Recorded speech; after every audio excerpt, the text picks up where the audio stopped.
Selamat siang pemirsa, TVku menghadirkan kembali kabar Jawa 3 untuk Anda. Program berita ini juga dapat disaksikan melalui live streaming di tvku.tv/live. Bersama saya Indira Majestika, inilah berita utama edisi kali ini. MBG beroperasi, harga daging ayam potong naik. Tinjau Sekolah Rakyat Komisi D DPR di Kota Semarang soroti kekurangan SDM dan psikolog. Tarik minat investor Taman Bojana Kudus akan direvitalisasi.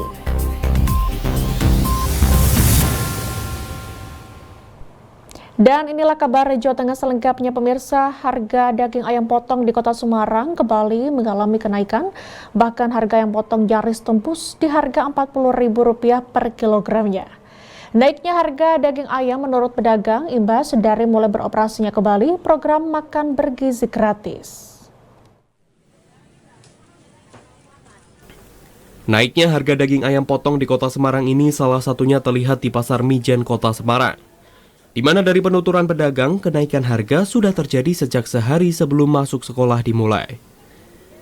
Kenaikannya pun tidak main-main, langsung melonjak hingga Rp8.000 per kilogramnya. Di mana jika sebelumnya harga daging ayam potong di kisaran Rp30 hingga Rp32.000 saat MBG diliburkan, kini saat MBG mulai aktif kembali, harga daging ayam potong tembus Rp38.000 per kilogram. Akibat naiknya harga daging ayam potong ini diakui pedagang jualannya semakin sepi. Ya mas, ya tetap naik lagi mas. Kayak kemarin sempat ke standar mas. Ya sekarang di 38 kilo. Sejak minggu menjelang anak-anak sekolah. Untuk libur itu sampai berapa mas?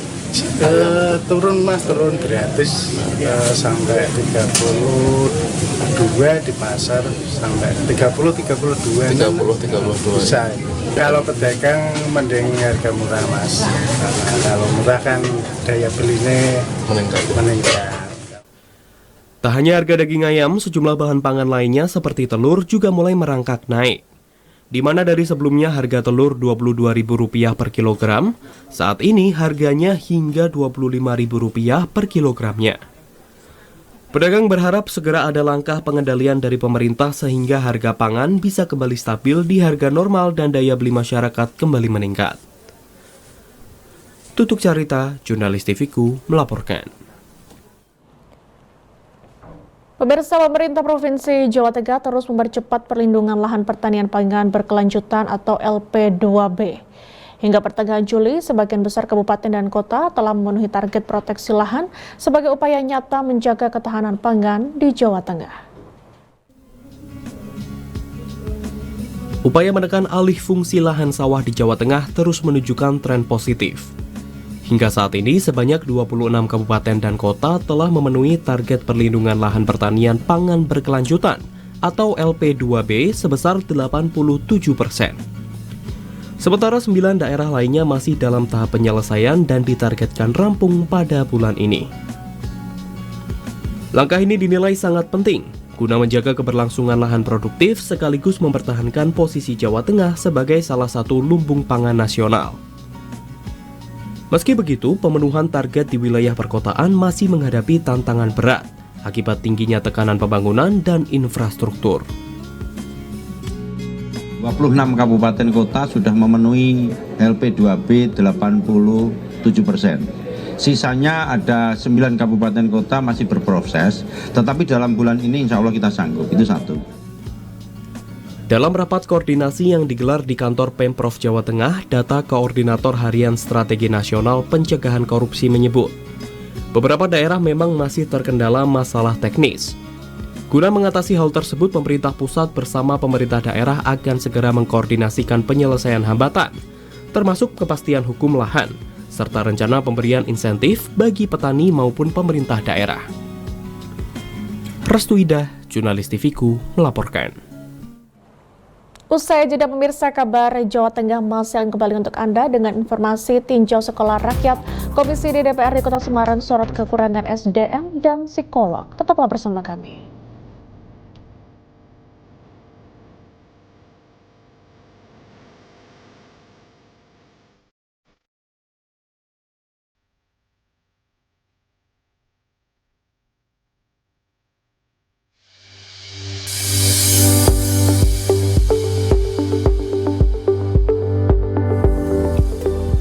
In our early years classes, students are nurtured to a play-based learning approach to foster their journey, to discover their interests and abilities, to ignite their imagination, and explore their world.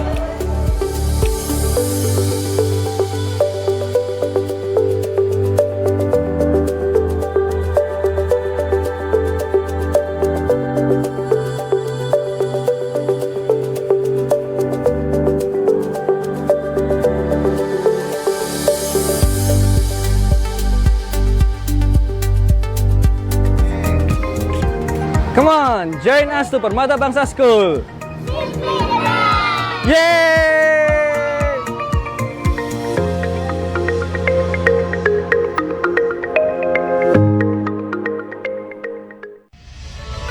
Menyampaikan pendapat adalah hak setiap warga negara. Hak untuk didengar, hak untuk bersuara demi Indonesia yang lebih baik. Namun, cara kita menyuarakan aspirasi menentukan martabat perjuangan kita, sekaligus menjaga persatuan bangsa. Demo damai adalah wujud cinta tanah air. Kekuatan sejati terletak pada sikap bersahaja, tapi penuh inspirasi kebangsaan. Dengan kepala tegak, mari sampaikan suara rakyat dengan cara yang bermartabat demi menjaga persatuan Indonesia. Demo damai, suara rakyat yang bersahaja, inspirasi kebangsaan yang bermartabat.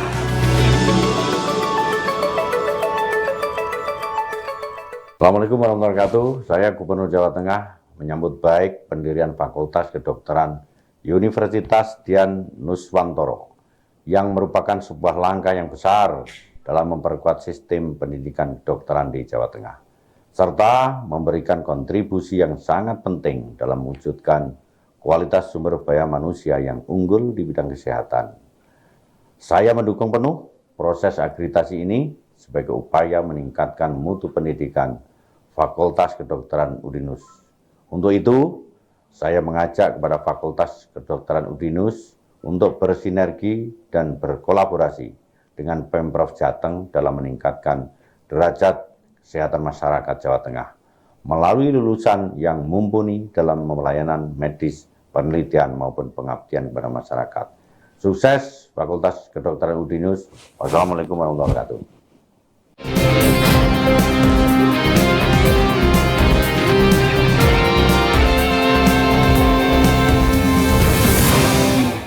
Terima kasih Anda masih bersama kami di Kabar Jawa Tengah pemirsa.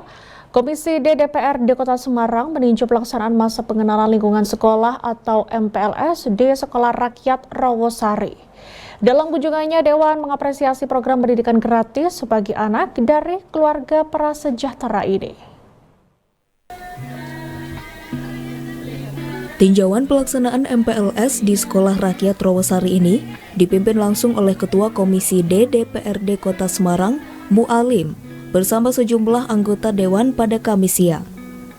Rombongan berkeliling melihat kondisi ruang kelas, asrama, hingga fasilitas penunjang para siswa.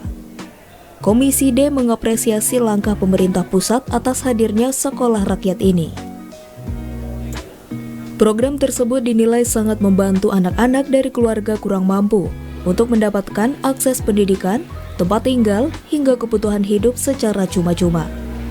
Meski begitu, Dewan memberikan catatan penting terkait kebutuhan tambahan fasilitas pembelajaran, guru, hingga pembina asrama agar pelayanan lebih optimal. Ketua Komisi D, Mu'alim, secara khusus menyoroti pentingnya pendampingan psikolog. Hal ini mengingat mayoritas siswa berasal dari keluarga rentan, sehingga sangat membutuhkan dukungan mental selama menjalani pendidikan sistem berasrama. Ruang kelasnya bagus, kemudian asramanya bagus, fasilitasnya bagus. Nah, ini yang cukup luar biasa. Nah, tetapi ada beberapa catatan setelah kami melihat. Satu, kaitannya dengan ruang kelas. Kalau meja kursi sudah bagus, syukur-syukur nanti pembelajaran sudah juga melakukan ada infokusnya, pemerintah juga bisa membantu memfasilitasi. Apakah itu harus dari pusat, apakah bisa pemerintah Kota Semarang bisa membantu, lah ini yang perlu regulasinya dipikirkan. Itu yang pertama. Kemudian yang kedua kaitan dengan SDM. SDM ini juga harus dipenuhi dengan kapasitas murid yang SD itu sampai 90, SMP 90, SMA 90 dengan jumlah guru kurang lebih tadi hanya 20. Nah ini perlu ada penambahan. Sementara itu, Kepala Sekolah Rakyat Rawasari, Ridho Irwanto menyebutkan, pada tahun ajaran 2026-2027 ini, pihaknya menampung 270 siswa. Jumlah tersebut terbagi rata menjadi 90 siswa untuk masing-masing jenjang, SD, SMP, dan SMA. Ridho mengakui, pada pekan pertama ini, sebagian siswa masih mengalami fase adaptasi dan merindukan keluarga di rumah. Di sisi lain, pihak sekolah juga masih membutuhkan tambahan tenaga pengajar untuk beberapa mata pelajaran, sementara proses pembangunan gedung masih dalam tahap finishing. Ini minggu kritis menurut saya, dan dimana memang anak pasti dengan kebiasaan yang sebelumnya, apalagi di sini pasti homesick namanya, kangen dengan rumah. Nah ini proses yang memang harus perlahan dan butuh support tidak hanya dari sekolah tapi orang tua juga. Karena juga dengan dia mempercayakan kami, harapannya orang tua juga mensupport kegiatannya. Kami sebenarnya bukan kekurangan gurunya tidak signifikan ya, karena kan operasionalnya belum juga ideal. Ideal itu maksudnya gini, kalau SMP 3 Rombel itu kan kalau 3 jenjang kan 9 kelas. Nah ini belum ideal, cuma dengan guru SMA kami yang ada terus sama SMP itu masih bisa menjalan. Cuma hanya beberapa mapel yang nanti yang minta tambahan karena memang belum ada. Komisi D berharap pemenuhan sarana prasarana serta tenaga pendidik dapat segera terrealisasi agar sekolah rakyat mampu memberikan layanan pendidikan yang maksimal. Tutuk Carita, Jurnalis TVku melaporkan. Sementara itu, Komisi D DPRD Kabupaten Kudus mendorong penanganan menyeluruh untuk mengatasi berbagai persoalan di SD 5 Hadipolo, Kecamatan Jekulo. Selain revitalisasi fisik sekolah, Dewan juga meminta penataan tenaga pengajar serta pendampingan ekonomi bagi keluarga siswa. Kunjungan langsung dilakukan Komisi D DPRD Kudus ke SD 5 Hadipolo. Langkah ini merespon berbagai masalah di sekolah tersebut, mulai dari minimnya siswa baru yang hanya 3 orang, stigma negatif lingkungan, hingga adanya siswa yang sering meminta pulang untuk membantu orang tua bekerja di jalanan. Ketua Komisi D DPRD Kudus, Mardianto, menilai kondisi bangunan sekolah yang tidak memadai harus segera direhabilitasi agar mampu menarik minat warga untuk menyekolahkan anak mereka di sini. Selain perbaikan fasilitas, Dewan meminta Dinas Pendidikan Kepemudaan dan Olahraga atau Disdikpora Kudus segera menempatkan kepala sekolah definitif. Penataan guru juga diperlukan dengan melibatkan pengajar lokal agar pendekatan sosial kepada masyarakat sekitar bisa lebih optimal. Artinya memang di sini memang sangat krusial. Di sini kita cari solusi, intinya seperti itu, solusi yang terbaik, karena di sini muridnya di sini sekitar ada 29 ya, total 29 itu memang jujur aja dari anak-anak dari keluarga kurang mampu, intinya seperti itu. Kita tidak lanjuti revitalisasi, saat ini sudah di tahap Zoom, penyusunan RAP dan sebagainya dengan kementerian, mudah-mudahan nanti terrealisasi. Jadi proses itu sudah berjalan, revitalisasi sarana dan prasarana terkait dengan guru, baik dari dinas maupun dari Pak Asisten Sekda juga sudah memberikan arahan guru-guru yang berdomisili di desa tertentu akan diupayakan untuk kembali ke desanya masing-masing. Mentoring dan asesmen terhadap keluarga siswa juga akan dilakukan oleh Dinas Sosial. Jika terdapat keluarga yang mengalami kesulitan ekonomi, pemerintah daerah siap memberikan bantuan modal usaha hingga pelatihan kerja.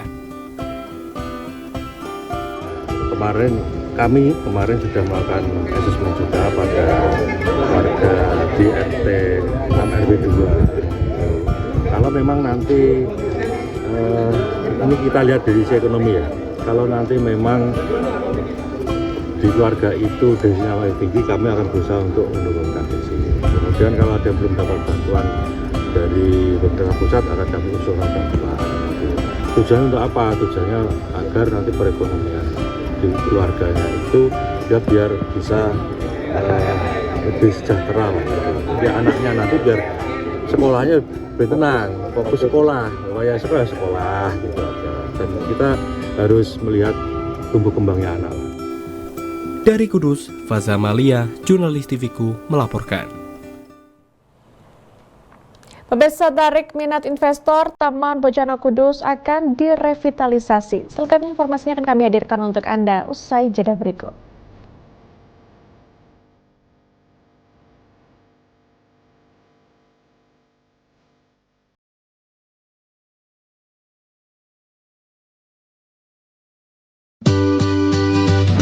Pengen makan enak dan gak ribet? Leleku Bumbu punya solusinya. Dibuat dari lele segar yang berkualitas, diolah dengan bumbu yang ciamik, dijamin bikin ketagihan. Ada lembu mandi di kali. Leleku Bumbu enak sekali.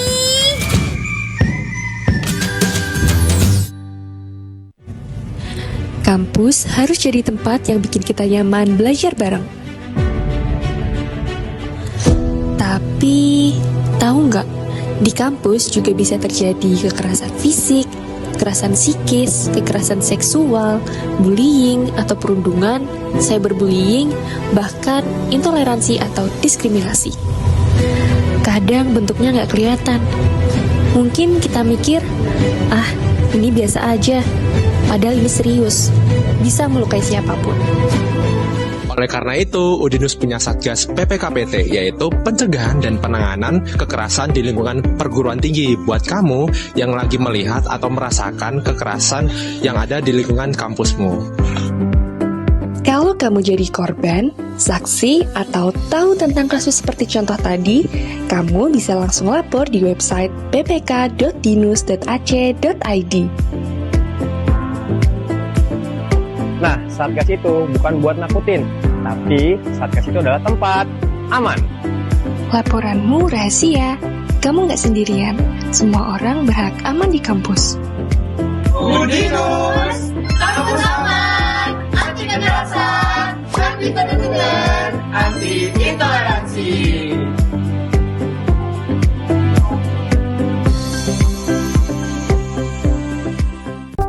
Dunia yang semakin padat menjadikan kesehatan lingkungan adalah kunci utama untuk menjaga kesejahteraan manusia dan makhluk hidup lainnya. Kami Program Studi Kesehatan Lingkungan Fakultas Kesehatan Universitas Dianuswantoro berkomitmen menciptakan perubahan yang positif untuk lingkungan. Dengan penelitian yang inovatif dan edukasi yang mendalam, kami bertekad untuk menciptakan solusi yang berkelanjutan. Melalui program studi kesehatan lingkungan Fakultas Kesehatan Universitas Dianuswantoro bukan hanya sekedar pendidikan, tetapi menjadikan mahasiswa memiliki pengalaman yang luar biasa dengan melibatkannya dalam berbagai proyek penelitian. Sekarang saatnya menciptakan masa depan yang lebih sehat. Jadilah bagian dari program studi kesehatan lingkungan Fakultas Kesehatan Universitas Dianuswantoro, di mana perubahan akan kita mulai.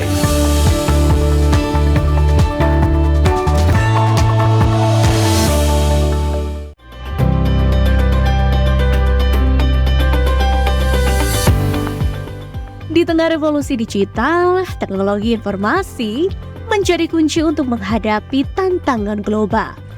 Program Studi Kesehatan Masyarakat Fakultas Kesehatan Universitas Dianuswantoro hadir menjawab tantangan ini. Sesuai dengan visi pembelajaran, kami memanfaatkan teknologi informasi untuk mendukung pengambilan keputusan dalam memecahkan masalah kesehatan di masyarakat. Tidak hanya dibekali teori, mahasiswa diterjunkan secara langsung dalam masyarakat. Inovasi-inovasi pun diciptakan demi mendukung peningkatan kesehatan masyarakat di era saat ini.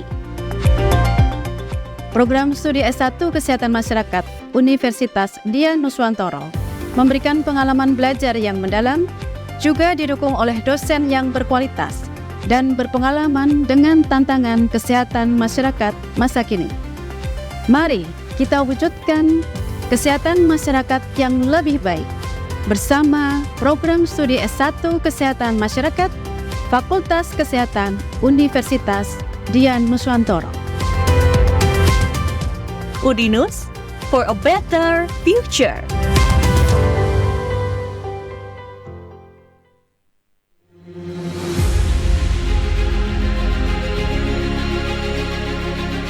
Assalamualaikum warahmatullahi wabarakatuh. Salam sejahtera untuk kita semuanya. Om Swastiastu, Namo Buddhaya, Salam Kebajikan.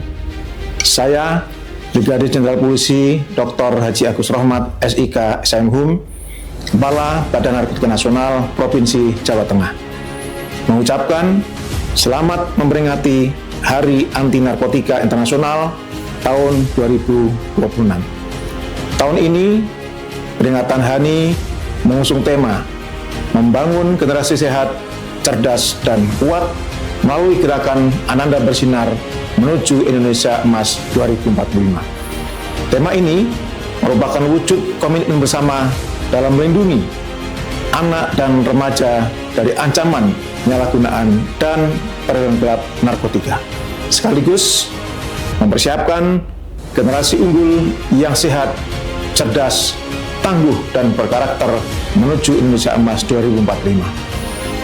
Melalui gerakan Ananda Bersinar, mari kita perkuat sinergi dari mulai keluarga, satuan pendidikan, masyarakat, media, dunia usaha, dan pemerintah dalam menciptakan lingkungan yang aman, sehat, dan bersih dari narkoba bagi anak-anak di Jawa Tengah.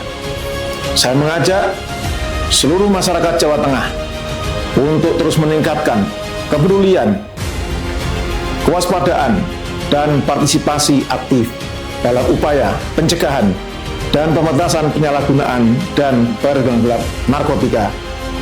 Mari kita bersama-sama wujudkan generasi Ananda Bersinar yang sehat, cerdas, dan kuat sebagai pondasi Indonesia Emas 2045. Anak hebat tanpa narkoba dimulai dari Jawa Tengah bersinar bersih dari narkoba. War on Drugs for Humanity. Terima kasih. Wassalamualaikum warahmatullahi wabarakatuh.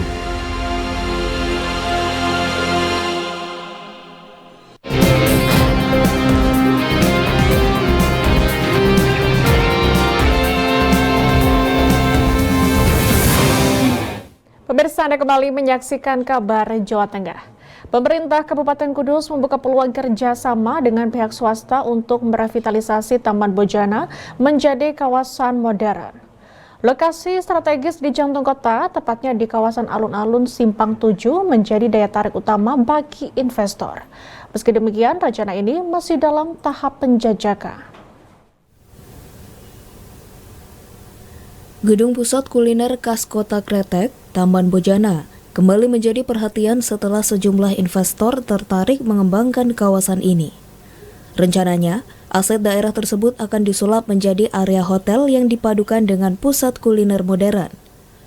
Pemerintah Kabupaten Kudus menilai revitalisasi sudah sangat mendesak karena bangunan yang berdiri sejak tahun 1996 ini kini memerlukan perbaikan total. Keterbatasan anggaran daerah membuat Pemkab memutuskan untuk menggandeng mitra swasta.